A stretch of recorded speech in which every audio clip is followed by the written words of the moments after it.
Direct selling का यह guideline क्यों जारी हुआ? क्यों भारत सरकार ने डायरेक्ट सेलिंग को एक्सेप्ट कर लिया? इसके पीछे की कहानी सुनकर आप हैरान हो जाएंगे। तो चलिए शुरू करते हैं। ये बात है 28 दिसंबर 2021 की। उस दिन द गैजेट ऑफ इंडिया के द्वारा डायरेक्ट सेलिंग को लेकर नया गाइडलाइन जारी किया गया था और यह गाइडलाइन आने के बाद डायरेक्ट सेलिंग इंडस्ट्री यानी नेटवर्क मार्केटिंग के अंदर भूचाल आ गया। बिकॉज जब ये गाइडलाइन आया तो इस गाइडलाइन को लेकर न्यूज वाले ने अफवाहें फैलाना शुरू कर दिया कि अब सारे डायरेक्ट सेलिंग कंपनी इलीगल हो गई है। अब जितनी भी नेटवर्क मार्केटिंग कंपनी है सारी की सारी बंद हो जाएगी।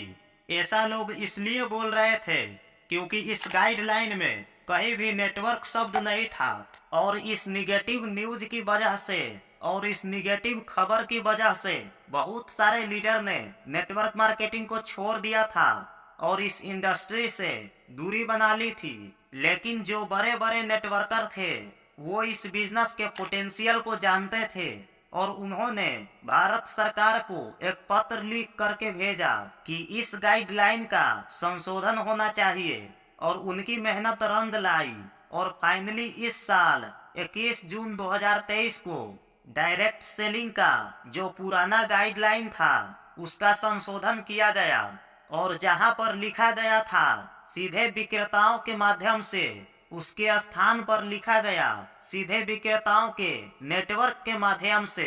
यानी इस नई गाइडलाइन के अनुसार सभी को नेटवर्क बनाने की पूरी आजादी मिल गई है।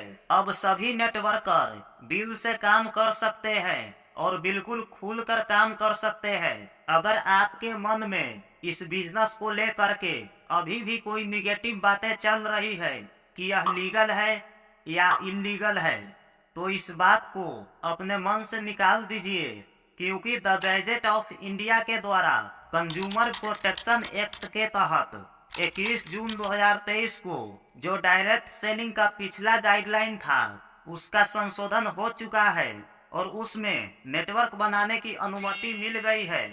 अब अगर आपको कोई व्यक्ति बोलता है कि नेटवर्क मार्केटिंग फ्रॉड है या इलीगल है तो आप उन्हें यह डॉक्यूमेंट दिखाइए। इस डॉक्यूमेंट का लिंक आपको इसी वीडियो के डिस्क्रिप्शन में मिल जाएगा, आप वहां से इसे डाउनलोड कर सकते हैं। और एक बात, इसका मतलब ये नहीं कि आप कोई भी कंपनी को ज्वाइन कर ले। जो भी direct selling company successful run करेगी उनको इस गाइडलाइन को फॉलो करना पड़ेगा और वह कंपनी भारत सरकार के मिनिस्ट्री ऑफ कंज्यूमर अफेयर के तहत रजिस्टर्ड होनी चाहिए। उस कंपनी का registration number, CIN number, pan number ये सब होना चाहिए। तो आई होप कि आप समझ गए होंगे कि आखिर ये गाइडलाइन क्यों बनाया गया। अगर आप एक डायरेक्ट सेलर है तो ऐसे ही इंफॉर्मेटिव वीडियो के लिए इस चैनल को सब्सक्राइब जरूर कर लीजिए। वीडियो पसंद आया है तो लाइक कर दीजिए और इस वीडियो को सभी के पास शेयर कर दीजिए ताकि वे भी इस खबर को जान सके। धन्यवाद।